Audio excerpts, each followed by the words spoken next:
Hello everyone, we will start chemistry and it's our first class of chemistry. Okay hope so आप सब बहुत अच्छे से समझें और बायो के सेशंस को भी आप अच्छे से अटेंड कर रहे होंगे।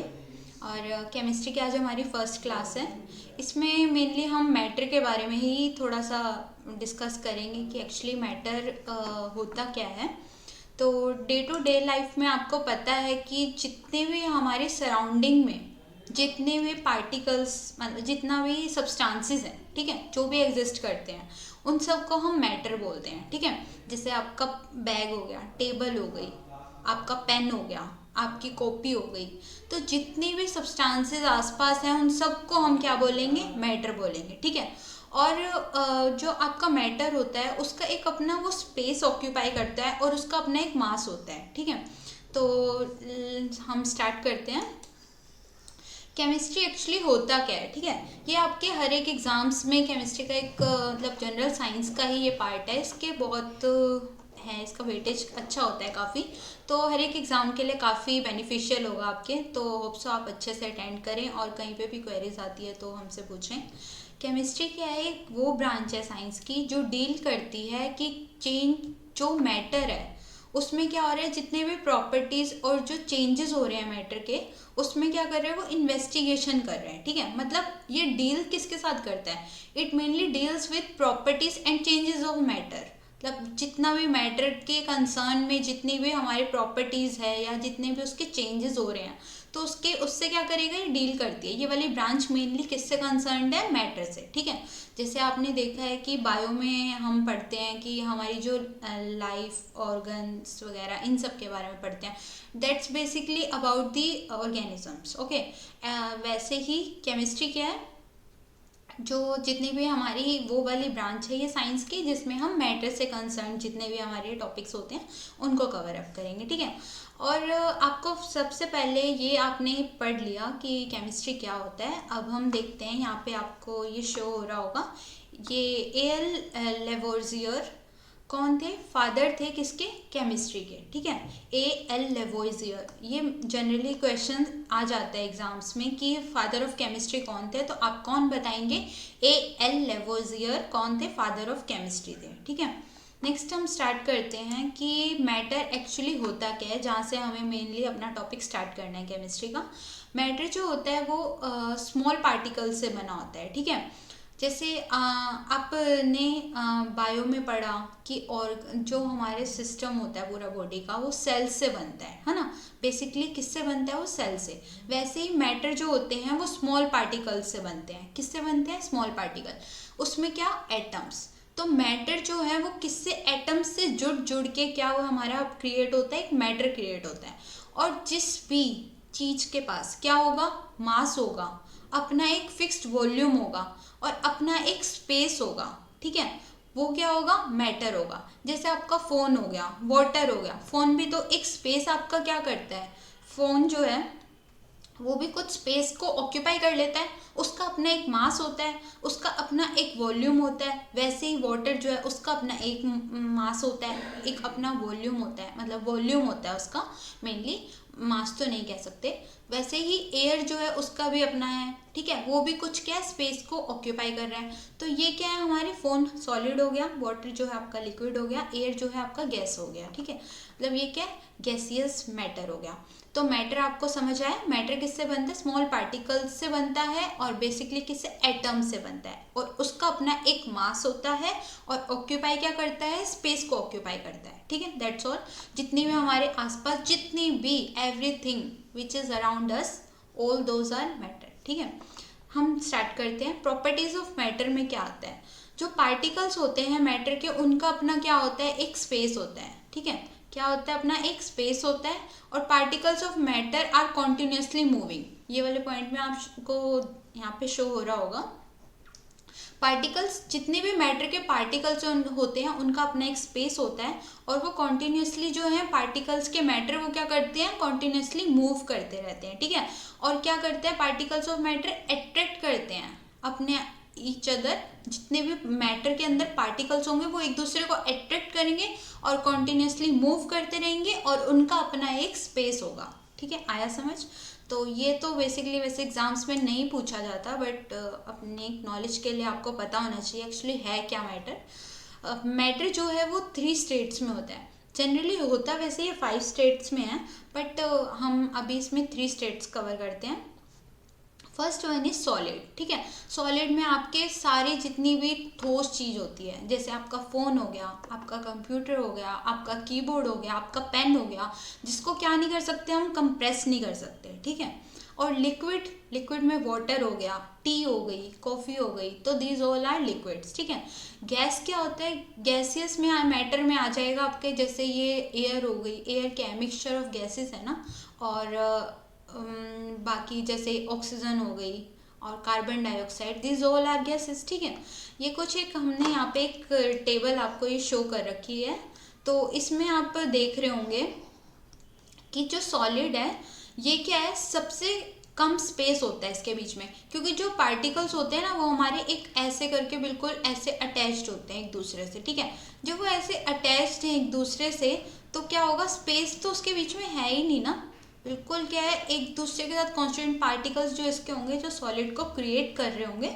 उसके बीच में स्पेस ही नहीं होगा, तो लो स्पेस है। लिक्विड में क्या होता है, यही जो लिक्विड का होता है, सॉलिड का तो हम देख चुके, लिक्विड वाले में क्या होगा कि थोड़ा सा तो गैप होगा ही, इतना तो होगा। ठीक है, मतलब इतना सा तो गैप होगा, ये नहीं कि सारे के सारे कॉन्स्टिट्यूएंट पार्टिकल्स आपके जो हैं वो एक दूसरे के साथ कोइंसाइड नहीं कर रहे होंगे, बट उसके बीच में थोड़ा तो स्पेस होगा। ठीक है, गैस में क्या होता है, जो आपके गैसेस मैटर होता है उसमें स्पेस जो होगा बीच में वो थोड़ा ज़्यादा होगा। ठीक है, समझ आ रहा है। तो काइनेटिक एनर्जी, स्पेस का आपको कंसर्न समझ आया। अब काइनेटिक एनर्जी को डिस्कस करते हैं। जो सॉलिड पार्टिकल्स होते हैं, आप इस वाले डायग्राम में देख रहे हैं ना कि जो सारे जितने भी कांस्टेंट पार्टिकल्स हैं वो सारे क्या एक दूसरे के साथ बिल्कुल अटैच्ड हैं, है ना, बिल्कुल अटैच्ड हैं। तो उसकी काइनेटिक एनर्जी मतलब उसके बीच में क्या पार्टिकल्स की मूवमेंट तो हो ही नहीं पा रही। अगर पार्टिकल्स की मूवमेंट ही नहीं हो पा रही तो काइनेटिक एनर्जी तो ऑब्वियसली वही बात है कि अगर उसमें मूवमेंट नहीं होगी तो काइनेटिक एनर्जी तो उसकी ऑब्वियसली लो ही होगी। ठीक है, it's just about the movement. And now we will discuss gas. Gaseous matter में क्या होता है कि जो पार्टिकल्स हैं उसमें मूवमेंट इजीली हो सकती है, क्योंकि स्पेस इन बिटवीन बहुत ज़्यादा होता है, तो वो इजीली मूवमेंट उसमें शो हो जाती है, इस वजह से उसकी काइनेटिक एनर्जी भी हाई हो जाएगी। और नेक्स्ट है हमारा फोर्स ऑफ अट्रैक्शन। तो फोर्स ऑफ अट्रैक्शन में क्या होगा, जो सॉलिड सब्सटेंस होता है उसमें हाई क्या होगा, आपको फोर्स ऑफ अट्रैक्शन होगा, क्योंकि सारे जितने भी कॉन्स्टिट्यूएंट पार्टिकल्स होंगे they are binding to each other. Okay, और बहुत टाइटली अटैच्ड होंगे। और जो लिक्विड है उसमें मीडियम होंगे। और जो गैस होगा, गैसियस मैटर में क्या होगा, उसमें थोड़ा कम फोर्स ऑफ अट्रैक्शन होगा, क्योंकि वो क्या, वो इजीली ना फ्रीली मूव कर रहे होंगे। ठीक है, आया समझ। इसमें इस वाले में जैसे यहाँ पे नेक्स्ट स्लाइड में आपको शो हो रहा होगा स्टेट्स ऑफ मैटर में, ये है आपका सॉलिड।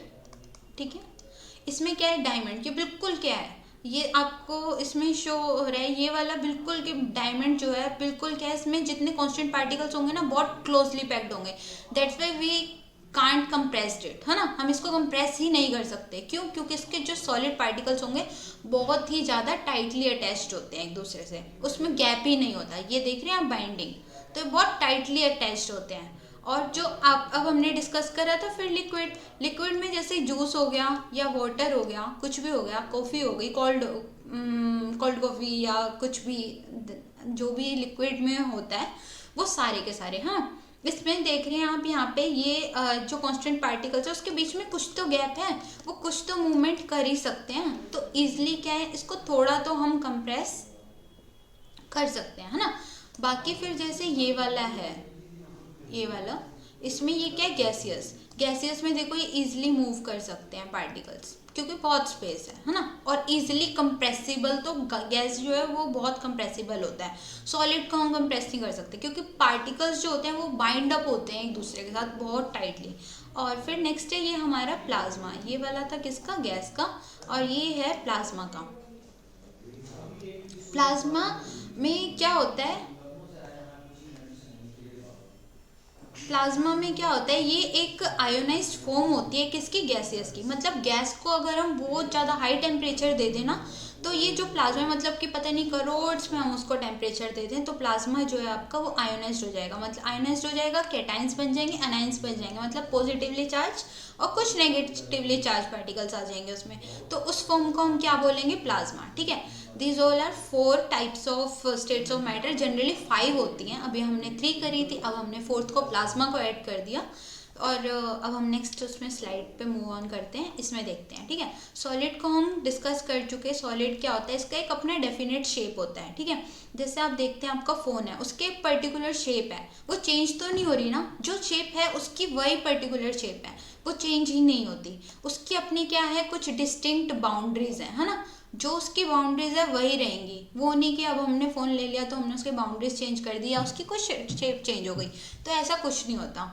और इसमें क्या है, फिक्स्ड वॉल्यूम होता है, वॉल्यूम भी उसका फिक्स है, शेप भी उसकी फिक्स है, और कंप्रेसिबिलिटी तो इसमें होती ही नहीं है। हम इसको अगर चाहें कंप्रेस करना अपने फ़ोन को, तो वो कंप्रेस आपका फ़ोन हो रहा है, नहीं हो रहा ना, तो क्या है, इसमें कंप्रेसिबिलिटी भी नहीं होती। और ये अपनी एक शेप को मेंटेन कर सकता है, जब मेंटेन करके ही रखता है। हम इसमें जितना भी एक्सटर्नल फोर्स आप इसको फ़ोन पे अप्लाई कर लो, वो क्या होगा, उसकी शेप चेंज ही नहीं होगी, है ना। तो और ये अगर चेंज नहीं हो सकती, रिजिड होता है ये बहुत ज़्यादा। ठीक है, ये कुछ यही 2-3 पॉइंट्स थे जो आपको मेनली हमने अभी डिस्कस करे हैं। तो आपको पहले थोड़ा सा आइडिया तो लग ही गया कि एक्चुअली है क्या हमारे उसमें सॉलिड क्या होता है, तो इससे अब आपको कवर थोड़ा समझ आ रहा होगा, अंडरस्टैंड कर पा रहे होंगे आप इजली। नेक्स्ट है हमारा कि चेंज ऑफ टेम्परेचर का क्या इफेक्ट होता है। देखो, जैसे स्टूडेंट्स आप देखते हैं कि जब टेम्परेचर जब है इंक्रीज करता है, आप पानी गर्म करते हैं, जब करते हैं ना, तो जब वाटर को बॉयल करते हो, वाटर को बॉयल करते टाइम जो उसके कांस्टेंट पार्टिकल्स होते हैं, तो वाटर जो है वो नीचे से जब आपने हीट करा, तो जो पार्टिकल्स है वो मूव करना शुरू कर देते हैं, है ना। आप देखते हैं उसमें नीचे ऐसे बहुत तेज तेज ऊपर ऊपर ऐसे मूव करते हैं, तो वो जो है वो मूवमेंट होती है, मतलब कि फोर्स ऑफ अट्रैक्शन जो है उसमें डिक्रीज हो रहा है, वो एक दूसरे के साथ उनकी बाइंडिंग जो होती है वो कम होती जा रही है, क्योंकि उसमें नीचे क्या लग रहा है, फोर्स लग रहा है, जिससे काइनेटिक एनर्जी उसकी इंक्रीज हो रही है। और मूवमेंट जो है पार्टिकल्स में बहुत तेज तेज शुरू हो जाएगी, मूवमेंट इंक्रीज होगी तो काइनेटिक एनर्जी तो ऑब्वियसली बात है कि इंक्रीज हो जाएगी। तो सॉलिड जैसे है, इसमें जब आप देखते हैं ना, जैसे बॉयल आप जब आप करते हैं वाटर को, तो जो आपका वाटर होता है वो ऐसे करके ना उसमें पार्टिकल्स ऊपर की तरफ मूव ऑन करना शुरू कर देंगे, क्योंकि जो टेम्परेचर इंक्रीज कर रहा है तो मूवमेंट ऑब्वियसली बात है अपने आप इंक्रीज होगी, जिससे काइनेटिक एनर्जी इंक्रीज होगी। ठीक है, वैसे अब हम देखते हैं सॉलिड को जब आप हीट करोगे, मतलब सॉलिड के फॉर्म में क्या है, आइस। ठीक है, आइस किस फॉर्म में है, सॉलिड में। ठीक है, सॉलिड को जब आइस को जब आप हीट करोगे वो किस फॉर्म में आ जाएगा, लिक्विड में, मतलब कि वाटर में, है ना। जब आप वाटर को जब आप हीट करोगे वो किस फॉर्म में आ जाएगा, वेपर्स में, वेपर्स मतलब गैसियस फॉर्म में। ठीक है, नेक्स्ट स्लाइड है हमारी मेल्टिंग और फ्रीजिंग। क्या होता है, कुछ टर्म्स होती हैं जो हमें जनरली पता होनी चाहिए कि एक्चुअली मेल्टिंग, फ्रीजिंग, वेपराइजेशन, ये फॉर्म्स में states of matter form change कैसे होती हैं। ठीक है, नेक्स्ट है कि इवेपोरेशन, जब जैसे यहाँ पे सॉलिड है, ठीक है, सॉलिड से जब ये लिक्विड में जाएगा तो हम क्या करेंगे, जैसे आइस है, आइस से आपको वाटर बनाना है, तो आइस से जब आपको वाटर बनाना है आप क्या करोगे, बाहर जब आइस को रख दोगे वो मेल्ट हो जाएगी ना, मेल्ट होके वो किस फॉर्म में आ जाएगी, लिक्विड फॉर्म में आ जाएगी। तो सॉलिड से लिक्विड में करने के लिए मेल्टिंग, और जब हमें उसको लिक्विड से सॉलिड में, मतलब वाटर से जब आइस में चेंज करना है, तो हम क्या करेंगे, फ्रीजिंग करेंगे। क्या करेंगे, फ्रीजिंग। ठीक है, और नेक्स्ट है कि अगर आपको लिक्विड से अगर गैस में चेंज करना है, लिक्विड से आपको वेपर्स फॉर्म में, तो वो क्या होगा, इवेपोरेशन। और जब गैसियस से आपको लिक्विड में चेंज करना है तो कौन सा प्रोसेस होगा, कंडेंसेशन। ठीक है, नेक्स्ट है हमारा, अगर गैस से आपको सॉलिड में चेंज करना है, गैसियस सब्सटेंस को आपको सॉलिड में कन्वर्ट करना है, तो आप क्या करेंगे, डिपोजिशन। उस प्रोसेस को हम क्या बोलेंगे, डिपोजिशन। अगर आपको सॉलिड से गैस में करना है, जैसे ड्राई आइस होती है ना, ड्राई आइस को अगर आप देखोगे तो ड्राई आइस हम कभी भी लिक्विड फॉर्म में नहीं चेंज होती, पहले वो किस में होती है, पहले वो गैसियस फॉर्म में ही डायरेक्ट चेंज हो जाती है। ठीक है, दैट्स अ सब्लिमेशन। वो कौन सा प्रोसेस होता है, सब्लिमेशन, जिसमें वो सॉलिड से डायरेक्ट किस में हो रही है, गैस में चेंज हो रही है। कौन सी प्रोसेस से होती है, सब्लिमेशन। तो ये कुछ टर्म्स हैं जो एग्जाम्स में जनरली पूछ लिया जाता है कि ये कौन कौन से, फ्रीजिंग क्या है और ये क्या है, तो आपको ये थोड़ा आइडिया लग गया कि कैसे क्या कौन से। अब नेक्स्ट है वो हमारी सेकंड स्टेट, ये है लिक्विड स्टेट। ठीक है, सॉलिड हम कवर कर चुके। लिक्विड जो होता है उसकी कोई अपनी एक फिक्स शेप नहीं होती। जैसे आपने ग्लास ऑफ वाटर लिया, ठीक है, उसमें आपने पानी डाला, ठीक है, जब आपने पानी लिया उसमें, तो उसकी क्या है, कोई फिक्स शेप है। आप उसको अगर किसी और उसमें डाल दोगे तो भी उसकी शेप तो चेंज होएगी ना, है ना। मतलब कि उसकी शेप अपनी वो उसी कंटेनर के अकॉर्डिंग अपनी शेप को क्या कर लेते हैं, चेंज कर लेता है। Liquid has tendency to change its shape in each and every thing, है ना। जिसमें भी हम उसको पोर कर रहे हैं उसमें वो उसी के अकॉर्डिंग अपनी शेप को चेंज कर लेगा। बट उसका क्या होता है, एक अपना फिक्स्ड एक वॉल्यूम होता है। जैसे आपने 5 लीटर मिल्क लिया, 5 लीटर मिल्क लिया, तो आप उसको किसी और कंटेनर में अगर डालोगे 5 लीटर ही रहेगा, उसका वॉल्यूम जो है वो चेंज नहीं हो जाएगा। तो इसकी क्या होती है, फिक्स शेप होती है, बट क्या है, फिक्स शेप नहीं होती है, बट वॉल्यूम जो है वो फिक्स्ड होता है ना। और जैसे लिक्विड जो है वो फ्लो करता है और अपनी शेप को change, flow and change shape, so they are not rigid but can be a fluid. जो लिक्विड है उसको हम क्या बोल सकते हैं, फ्लूइड बोल सकते हैं। लिक्विड को हम, लिक्विड जो होता है उसको हम क्या बोलते हैं, फ्लूइड बोलते हैं ना। ये क्या है, फ्लो भी करता है, इसकी टेंडेंसी होती है टू फ्लो, है ना। जब आप देखते हैं पानी को हम डाल देते हैं पाइप्स में, जैसे पानी जाता है ना, फ्लो करता है, तो वो क्या, फ्लूइड ही तो है, flow, it has tendency to flow. तो लिक्विड स्टेट में क्या होता है, फ्लूइड की टेंडेंसी होती है लिक्विड की कि वो फ्लो कर सके, that's why it's known as fluid. Okay, next है कुछ हमारे फैक्टर्स जो अफेक्ट करते हैं कि रेट ऑफ इवेपोरेशन कैसा होता है लिक्विड का। जैसे आप इवेपोरेशन कुछ फैक्टर्स पे आपके डिपेंड करता है ना। जैसे आप देखते हैं अगर आप क्लोथ्स को जैसे वॉश करके जब आप उसको सुखाते हैं, तो अगर टेम्परेचर हाई होगा, है ना, जैसे कि सनलाइट बहुत ज़्यादा है, बहुत ज़्यादा, बहुत धूप पड़ रही है, धूप पड़ रही है तो क्या होगा, टेम्परेचर हाई तो है, तो टेम्परेचर अगर हाई है तो आपके कपड़े जल्दी सूख जाएंगे। और जितना भी बारिश आ जाए, बारिश आने के बाद धूप निकल जाए, धूप निकल गई मतलब टेम्परेचर हाई है, तो टेम्परेचर हाई है तो आपका वो क्या होगा, जल्दी से जो पानी है सारी वो सूख जाएगा, है ना। तो आपकी सारी टेरेस रूफ सब सूख जाएंगी। क्यों, क्योंकि टेम्परेचर हाई हुआ तो इवेपोरेशन जो है वो इजीली हो जाएगा। जो लिक्विड है वो गैसियस फॉर्म में, वेपर्स की फॉर्म में क्या हो जाएगा, चला जाएगा, है ना। नेक्स्ट है surface area occupied by the liquid.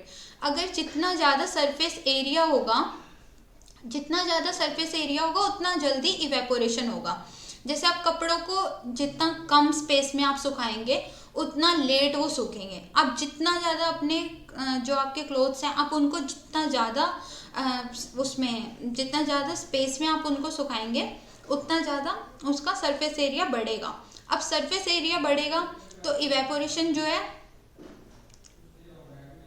वो इजीली हो जाएगा, मतलब वो सूख जाएंगे जल्दी। नेक्स्ट है हमारा ह्यूमिडिटी। ह्यूमिडिटी, जितनी ह्यूमिडिटी क्या होता है, मेनली मॉइस्चर जो हमारे इन्वायरमेंट में जितने लिक्विड के वेपर्स होते हैं उन्हें ही हम क्या बोलते हैं, ह्यूमिडिटी टर्म दी है। जितनी ज़्यादा आपकी ह्यूमिडिटी होगी अगर इन्वायरमेंट में, तो कपड़े सूख जाएंगे, नहीं सूखेंगे ना।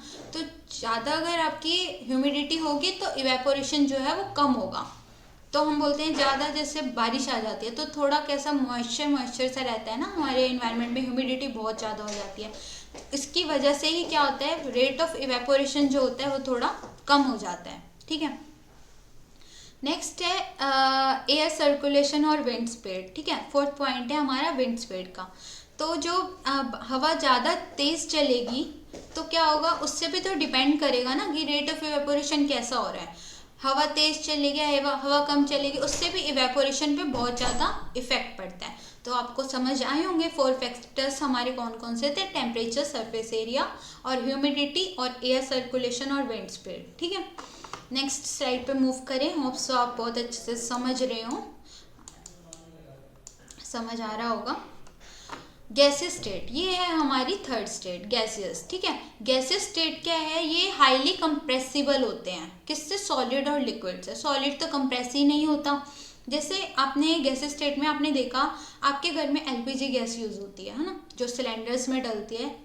तो वो एलपीजी जो गैस होती है जब वो लीक होनी शुरू हो जाए तो वो क्या होता है, वो सारे उसमें फैल जाती है ना। मतलब फैल रही है इसका मतलब क्या, हमने उसको उसमें क्या कर रखा है, उसको कंप्रेसिबल करके उसके अंदर पुट कर रखा है ना सिलेंडर्स में, जब भी तो वो निकल रही है, इसी वजह से क्या है वो कंप्रेसिबल है। उससे आया समझ। नेक्स्ट है कि इसकी क्या होती है, डेंसिटी जो है वो लोअर होती है बाकी स्टेट्स ऑफ मैटर से, ठीक है। और एलपीजी जो होती है ना, जितने भी हमारे होम्स में सप्लाई होती है, जो एलपीजी जिससे सिलेंडर्स में जो होती है वो एलपीजी गैस होती है आपकी, तो वो क्या है, वो कंप्रेस्ड गैस है। लीक होती है तो हमें पता चल जाता है ना, हम बोलते हैं यार लीक हो रही है, तो फिर जब वो लीक हो रही है मतलब कि हमने उसको कंप्रेस कर रखा था, जब भी वो उसके अंदर सिलेंडर के अंदर वो क्या थी, ऑक्यूपाई कर रखा था उसने उसको अपने अंदर, है ना। नेक्स्ट है ऑक्सीजन। जितने भी हॉस्पिटल्स में ऑक्सीजन सिलेंडर्स होते हैं वो भी क्या है, कंप्रेस्ड गैस है, ठीक है। तो ये थे आपके कुछ गैस के वो एग्जांपल्स। नेक्स्ट है कि वाटर जो है 3 स्टेट्स ऑफ मैटर में एग्जिस्ट करता है, solid as ice, solid, liquid, gas. अभी हमने 3 स्टेट्स पढ़ी, प्लाज्मा भी पढ़ी, आगे हम बीईसी भी पढ़ेंगे, बोस-आइंस्टाइन कंडेंसेट। सॉलिड जो होता है वो आइस फॉर्म में होता है, लिक्विड जो होता है वो आपका वाटर में है, गैस जो है वो आपका वाटर वेपर्स की फॉर्म में है। कौन से फॉर्म में, वाटर वेपर्स। तो आपकी 3 स्टेट्स हैं, आइस, वाटर और वाटर वेपर। सॉलिड फॉर्म में को क्या होता है, आइस होती है। वाटर फॉर्म में जब क्या होता है, लिक्विड होता है। वाटर वेपर जो आपके गैसेस फॉर्म्स में होते हैं। नेक्स्ट 4th स्टेट हम पढ़ेंगे प्लाज्मा की। 5th स्टेट हमारी होगी बोस-आइंस्टाइन कंडेंसेट, ठीक है। नेक्स्ट कवर करते हैं हम प्लाज्मा। हम इतनी देर से बोल रहे हैं प्लाज्मा भी 5th, हमने यार कभी सुना ही नहीं। 3 स्टेट तो हमने जरूर सुनी है, गैस, सॉलिड, लिक्विड, ये तो हमने सुना है, बट प्लाज्मा कहाँ से आई। तो अब हम स्टार्ट करते हैं कि एक्चुअली प्लाज्मा है क्या। प्लाज्मा क्या होता है, जो आयोनाइज्ड गैसियस स्टेट होती है, ठीक है। जैसे आपने गैस को लिया है, उसको इतना करोड़ों में आपने टेम्परेचर दे दिया ना, इतना ज़्यादा दे दिया, जिससे क्या होगा, वो आयोनाइज्ड बन जाएगा, ठीक है। उसके कुछ आयंस फॉर्म्ड हो जाएंगे, या तो उसमें पॉजिटिवली चार्ज होंगे या फिर कुछ नेगेटिवली चार्ज। कैटायंस होंगे, कुछ एनायंस होंगे, ठीक है। कैटायंस क्या होते हैं, पॉजिटिवली चार्ज होते हैं, क्या होते हैं, पॉजिटिवली चार्ज। और आयंस क्या होते हैं, नेगेटिवली चार्ज। तो ये क्या होगा, जो अब आपने गैस ली, गैस को आपने क्या करा, एक बहुत ज़्यादा पता नहीं कितना करोड़ों में आपने उसको टेम्परेचर दे दिया। टेम्परेचर देने के बाद वो क्या होगा, कुछ आयंस बन जाएंगे, उसके आयंस फॉर्म में आ जाएगा वो। उस स्टेट को हम क्या बोलेंगे, प्लाज्मा स्टेट। आया समझ। मैंने क्या बोला, मैंने ये बोला कि गैस आपने ली, गैस को आपने हाई टेम्परेचर पे इतना ज़्यादा क्या कर दिया, हीट कर दिया, बहुत करोड़ों के टेम्परेचर्स में, और उसमें कुछ फॉर्म्स आयोनाइज्ड गैस बन जाएगी, जो कैटायंस और कुछ एनायंस के फॉर्म होंगे, उसको हम क्या बोलेंगे, प्लाज्मा स्टेट, ठीक है।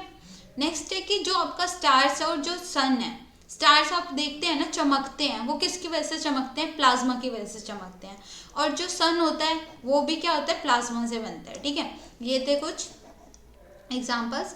और प्लाज्मा की डिस्कवरी किसने करी है, 1879 में विलियम क्रोक्स ने डिस्कवरी करी थी प्लाज्मा की। ये क्वेश्चन आ सकता है कि who discovered plasma and in which year.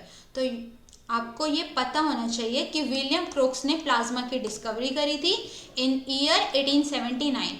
And plasma term किसने दी थी, किसने दी थी ये टर्म, लैंगमुइर ने दी थी। लैंगमुइर ने क्या दी थी, प्लाज्मा टर्म दी थी, ठीक है। नेक्स्ट स्लाइड है हमारी बोस-आइंस्टाइन कंडेंसेट। अभी हमने डिस्कस करा कि हमारी वो थी 4 स्टेट्स ऑफ मैटर थे, प्लाज्मा था 4th। नेक्स्ट था बोस-आइंस्टाइन कंडेंसेट, जिसे अब हम डिस्कस करेंगे। 5th स्टेट ऑफ मैटर में क्या है, बोस-आइंस्टाइन कंडेंसेट, ठीक है। इसकी डिस्कवरी किसने करी थी, आपको यहाँ से दिख रहा है ना, बोस, मतलब सत्येंद्र नाथ बोस ने करी थी। और किसके साथ करी थी, एल्बर्ट आइंस्टाइन के साथ। इन दोनों ने डिस्कवरी करी थी किसकी, बोस-आइंस्टाइन कंडेंसेट की। ये वो स्टेट ऑफ मैटर है जिसमें हर एक जो एटम होगा, जो इसको बना रहे होंगे, वो क्या होंगे, कूल्ड हो जाएंगे अप्रॉक्सीमेटली 0 केल्विन पे, या फिर मतलब सबसे कम टेम्परेचर पे, सबसे कम जितना possible temperature, minimum possible temperature हो सकता है, उस पे क्या होंगे, इसको हम कूल कर देंगे, ठीक है। मतलब 0 केल्विन या फिर -273.15 डिग्री सेल्सियस पे हम इसको क्या कर देंगे, कूल्ड कर देंगे, ठीक है। तो उस स्टेट को हम क्या बोलेंगे, बोस आइंस्टाइन कंडेंसेट, ठीक है। यही एक ऐसी स्टेट है जो क्या है, हमें एग्जिस्ट हमारे नेचुरल मतलब हमारे इन्वायरमेंट में एग्जिस्ट नहीं करती, मतलब ये नेचुरल नहीं है, ये क्या है, मैनमेड है। इसको लैब्स में बनाया जाता है, किस में बनाया जाता है, इसको लेबोरेटरीज में बनाया जाता है। तो ये कौन सी स्टेट है, ये स्टेट ही ऐसी है जिसको कहाँ पे बनाया जाता है, लेबोरेटरी में, और ये मैनमेड स्टेट ऑफ मैटर है, ठीक है। नेक्स्ट स्लाइड पे अब हम मूव करते हैं। होप सो आप बहुत अच्छे से समझ रहे हो और आपको समझ आ रहा हो। क्लासिफिकेशन ऑफ मैटर, ठीक है। मैटर में अभी हमने डिस्कस करा फिजिकल पे, फिजिकल में हमने क्या डिस्कस करा, सॉलिड, लिक्विड, गैस, और वही बोस-आइंस्टाइन कंडेंसेट और प्लाज्मा, ठीक है। नेक्स्ट है हमारा केमिकल, उस पर केमिकल में हम देखेंगे अगर केमिकली वे में हम उसको अगर डिफ्रेंशिएट करें तो हम इसको देखेंगे। मैटर जो है हमारा मिक्सचर और प्योर सब्सटेंस में डिवाइड होता है, ठीक है। मिक्सचर जो है उसके 2 टाइप्स होते हैं, होमोजीनियस और एक होता है हेट्रोजीनियस, ठीक है। प्योर सब्सटेंस 2 टाइप्स में डिवाइड होता है, कंपाउंड और एक एलिमेंट। प्योर सब्सटेंस क्या होता है और मिक्सचर क्या होता है, ये डिस्कस करते हैं। मिक्सचर जो होता है ना, वो जैसे आप नींबू पानी वगैरह ये ऐसे बनाते हैं, जैसे पानी आपने लिया, उसमें आपने शुगर डाल दिया, ठीक है। शुगर और वाटर का जो आप मिक्सचर डाल रहे हो, उसमें ऐसा कुछ पर्टिकुलर थोड़ा है कि आपने जो शुगर और वाटर जो डाला है वो, वेट अ मिनट,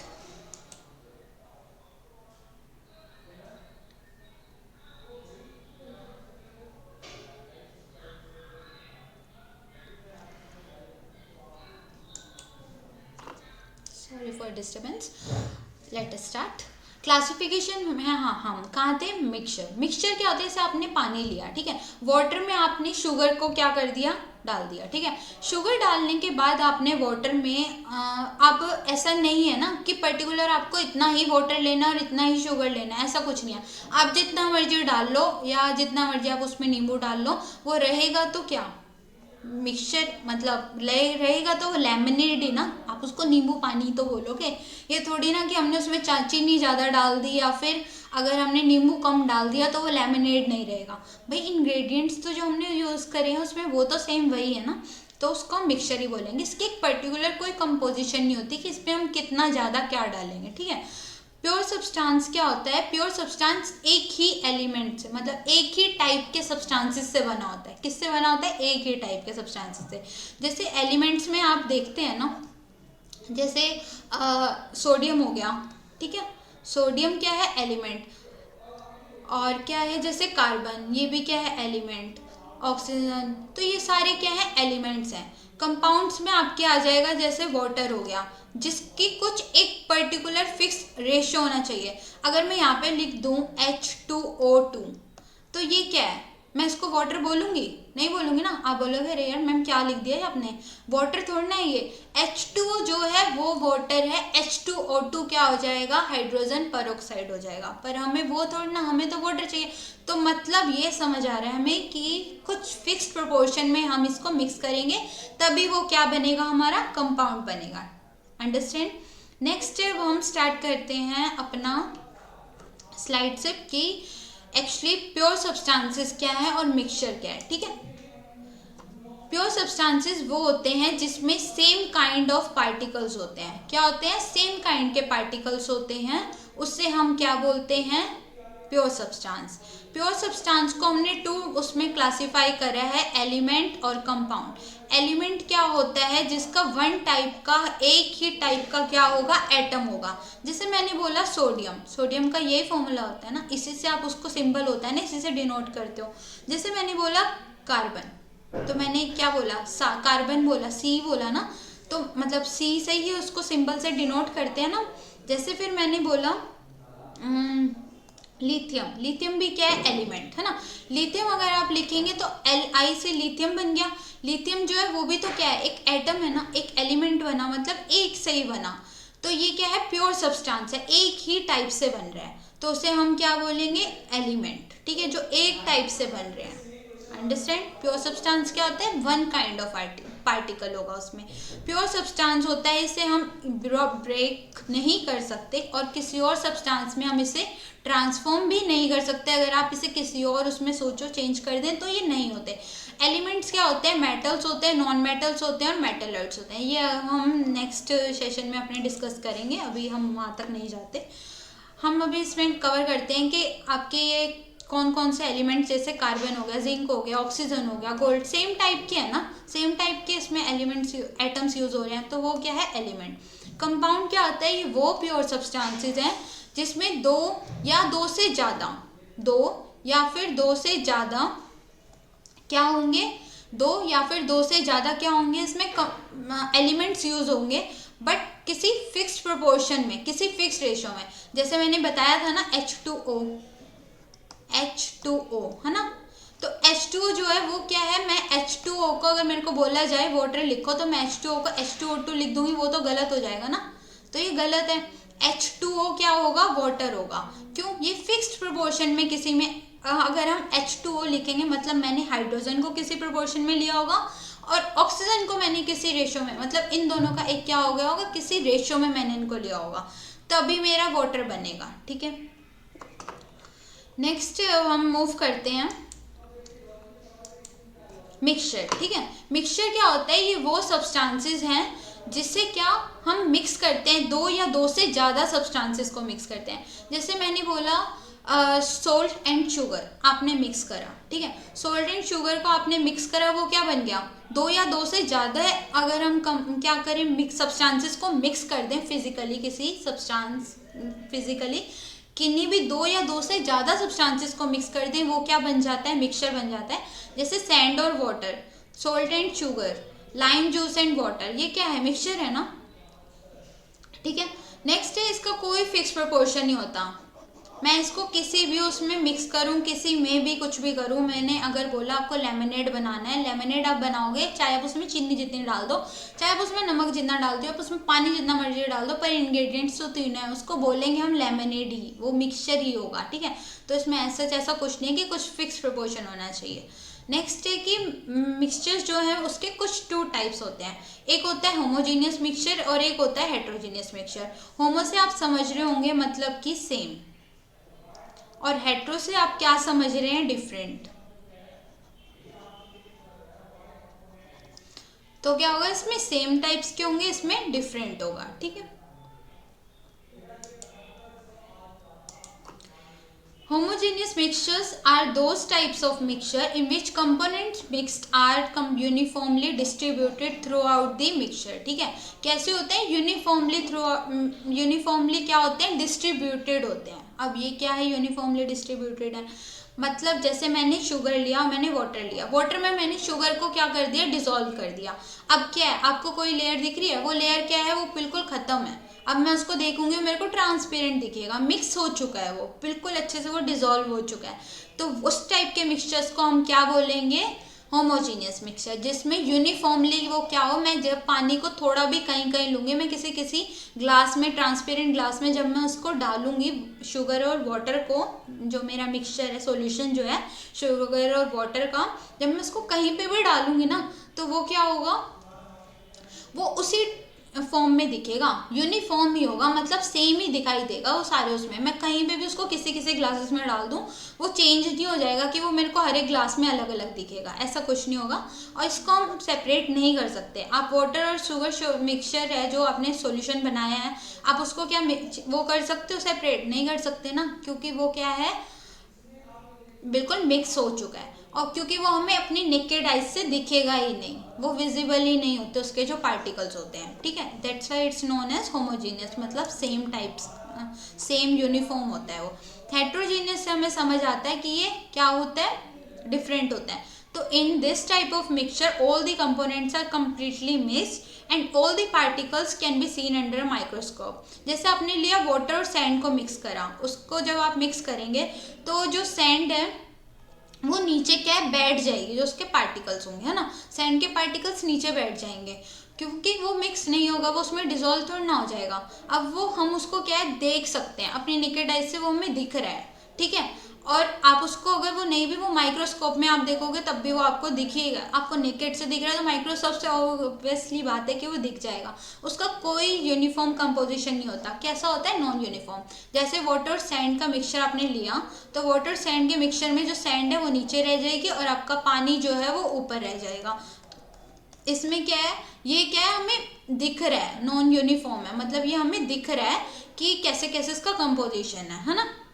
तो वो क्या, डिजोल्व नहीं हो रहा, इसलिए ये क्या हेट्रोजीनियस है। इसके सारे पार्टिकल्स हमें दिख रहे हैं, सैंड भी दिख रही है, वाटर भी अलग दिख रहा है। नेक्स्ट है हमारी स्लाइड में टिंडल इफेक्ट। टिंडल इफेक्ट कहाँ से आया? अब ये टिंडल इफेक्ट क्या होता है? जब कोलॉइडल पार्टिकल्स जो होते हैं उससे लाइट की स्कैटरिंग हो। क्या हो? लाइट की स्कैटरिंग हो। होमोजीनियस में कैसे होगा और हेट्रोजीनियस में? जैसे ये आपने टॉर्च से यहाँ पे एक ग्लास लिया, उसमें आपने टॉर्च से क्या करा, लाइट को जब आपने टॉर्च से फॉल करा उस पर, तो जो ग्लास का सरफेस होगा जब उस पर आप फॉल कर रहे हो उसको, लाइट को जब डाल रहे हो, तो डालने के बाद यहाँ पे आप देख रहे हैं ये लाइट क्या करेगी, इधर से पास हो रही है, तो आपको ये पूरा का पूरा यहाँ पे क्या स्कैटर करती हुई दिख रही है ना। आपने जैसे एक होता है कि छोटा सा एक ऐसे ही बीम जो आपने डाला, यहाँ से आपने कोई लेजर लाइट या कुछ भी लाइट जैसे ली, ये वो क्या है, वो बिल्कुल ऐसी ही आपको लेयर दिख रही है जाती हुई, है ना। तो वो क्या है, वो बीम ऐसे ही दिख रहा है आपको जाता हुआ, मतलब वो तो क्या है, वो उसमें कोई स्कैटरिंग नहीं हो रही।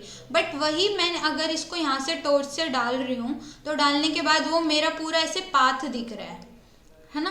तो वो क्या है, टिंडल इफेक्ट शो कर रहा है, जिससे आपका होमोजीनियस मिक्सचर जो होता है, होमोजीनियस मिक्सचर में आपके जो लाइट जब आप टिंडल इफेक्ट उस पर करेंगे तो वो लाइट को स्कैटर नहीं करेगा। पानी जैसे आपने लिया तो पानी से आप, जैसे आपने ग्लास ऑफ वाटर लिया, ठीक है, फॉर एग्जांपल आपने ग्लास ऑफ वाटर लिया, अब आप क्या करेंगे, यहाँ से आपने टॉर्च लिया, आप परफॉर्म भी करके देख सकते हैं घर पे, तो ये आपको जो है ये बिल्कुल लाइट ऐसे ही जाती हुई दिखेगी, एक लेयर ऐसे ही जाती दिखेगी।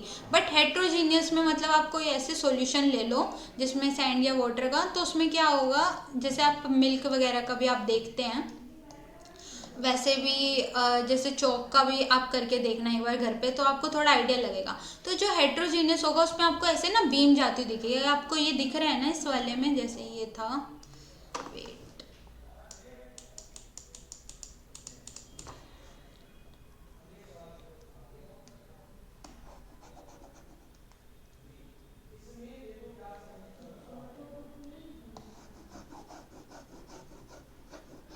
जैसे ये वाला था यहाँ पे ना, ये आपको शो हो रहा होगा यहाँ पे, जब हमने हेट्रोजीनियस मिक्सचर, ये हेट्रोजीनियस का दिखाया हुआ इसमें, तो ये लाइट को स्कैटर कर रहा है यहाँ पे, ठीक है।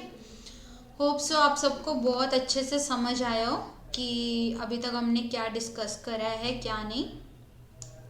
और ऐसे ही पढ़ते रहिए और अच्छे से स्वस्थ रहिए, और अच्छे से बिल्कुल मतलब सेल्फ कॉन्फिडेंस के साथ आप अगर पढ़ेंगे तो आपको सब कुछ समझ भी आएगा, और अपने कॉन्फिडेंस के साथ आप किसी भी एग्ज़ाम को क्लियर कर सकते हो। तो एक सेल्फ कॉन्फिडेंस और मोटिवेटेड बिल्कुल रहना है, डिमोटिवेट नहीं होना, और अपना अच्छे से डेली उठ के इसको रिवाइज़ करना है। अगर आप डेली रिवाइज़ करेंगे तो आपको ज़रूर अच्छे से सब कुछ समझ आएगा और आप एग्ज़ाम्स में अच्छे से परफॉर्म भी कर पाएंगे। तो अगर किसी भी कॉम्पिटिटिव एग्ज़ाम को, अगर गवर्नमेंट कॉम्पिटिटिव एग्ज़ाम को अगर आपको क्रैक करना है तो सबसे पहले मस्ट होता है कि सेल्फ कॉन्फिडेंस होना चाहिए और मोटिवेशन, बहुत ज़्यादा मोटिवेटेड रहना चाहिए, और कंसिस्टेंसी तो होनी ही चाहिए। डेली बेसिस पे रिवीजन करते रहो और अच्छे से पढ़ते रहो। कुछ भी डाउट हो तो कमेंट सेक्शन में हमें लिख के ज़रूर बताना। थैंक्स गाइज, होप सो आप सबको बहुत अच्छे से समझ आया। आज हमारा फर्स्ट लेक्चर था, अब नेक्स्ट क्लास हमारी केमिस्ट्री की जब होगी तब हम स्टार्ट करेंगे। Okay, thank you so much students.